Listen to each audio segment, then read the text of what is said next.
ముఖ్యమంత్రి గారు అంటే ప్రస్తుతం ఉన్న ముఖ్యమంత్రి గారు చాలా సంస్కారవంతుడంట, చెత్త భాషను ప్రోత్సహించడంట,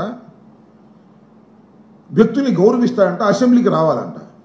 నువ్వు మాట్లాడిన చెత్త భాష, నువ్వు మాట్లాడిన అగ్లీ భాషని, నువ్వు మాట్లాడినటువంటి అన్పార్లమెంటరీ విధానాన్ని రచ్చబండలో సమర్థించింది ఎవరు? మా పార్టీ. నువ్వు మా పార్టీ ఉండి మా కండువా వేసుకొని మమ్మల్ని తిట్టి రెచ్చగొట్టి అనేకమైన, ఇవాళ మనం చెప్తున్నాం కదా, సోషల్ మీడియాలో పోస్టులు పెడుతున్నారు, మాట్లాడుతున్నారు, రోజు మీరు అరెస్ట్ చేస్తున్నారే, అంతకన్నా ఫిల్దీ లాంగ్వేజ్ రఘురామకృష్ణరాజు గారు వాడారు. నేను ఈ సందర్భంగా చెప్తే రఘురామకృష్ణరాజు గారిని నేను వ్యక్తిగతంగా అనను, కానీ మొన్న అసెంబ్లీ ఎన్నికల్లో రఘురామకృష్ణరాజు గారికి ఒకనొక సందర్భంలో టికెట్ లేదనుకున్నారు. మీకు గుర్తుండే ఉంటుందిగా, చంద్రబాబు నాయుడు గారు టికెట్ ఇవ్వడనుకున్నారు. ఇవ్వడనుకున్నప్పుడు ఏం మాట్లాడాడే రఘురామకృష్ణరాజు గారు చంద్రబాబు నాయుడు గారి గురించి? ఏం మాట్లాడాడో గుర్తుందా మీకు? ప్రజలకు గుర్తుందా? చంద్రబాబు గుర్తుందా? పవన్ కళ్యాణ్ గారికి గుర్తుందా? ఏం మాట్లాడు? నాకే టికెట్ ఇవ్వలేనివాడు ఇంకా రాష్ట్రాన్ని ఏం పరిపాలిస్తాడు, నాకే టికెట్ ఇవ్వలేనివాడు ఇంకా రాష్ట్రానికి ఏం చేస్తాడు అనేటువంటి మాట మాట్లాడుతూ, రాబోయే కాలంలో మీ సంగతి తెలుస్తాను అని. మీ సంగతి తెలుసుకుంటే అర్థం ఏంటి? నేను ఎంపీగా వైఎస్ఆర్ కాంగ్రెస్ పార్టీలో ఉన్నా నా చేత నువ్వే మాట్లాడించావు, ఇవన్నీ బయట తీస్తాను అనేటువంటి మాట మాట్లాడిన మాట వాస్తవమా కదా చెప్పని అడుగుతా ఉన్నా.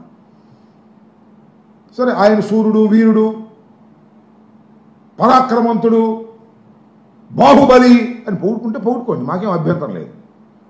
ఈ సందులో జగన్మోహన్ రెడ్డి గారిని ఎస్కోబారు, సైకో, నీచుడు ఇలాంటి మాటలన్నీ మాట్లాడేటువంటి ప్రయత్నం చేశారు. నేను ఇంకోటి కూడా మనవి చేస్తున్నా. సరే, ఆయన ఏమి రచ్చబండలో బాగానే మాట్లాడాడు, జగన్మోహన్ రెడ్డి గారిని ఏమీ అనలేదు అని పవన్ కళ్యాణ్ గారు, చంద్రబాబు నాయుడు గారు అందలుచుకున్నారా? చెప్పండి. ఆయనే అన్నా, నేను మనవి చేస్తున్నా. ఎన్నికలు అయిపోయిన తర్వాత, గెలిచిన తర్వాత జగన్మోహన్ రెడ్డి గారిని నేను వాడు వీడు అని చాలా భూషణలు మాట్లాడిన మాట వాస్తవం. నన్ను క్షమించండి, నేను ఇక నుంచి అలా మాట్లాడను. రాజశేఖర రెడ్డి గారి కుమారుడు అంటే నా గౌరవం.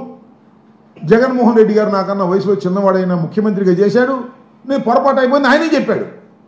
దానికి ఏమంటారు? నేను మనవి చేస్తాను. దానికి ఏమంటారండి పవన్ కళ్యాణ్ గారు?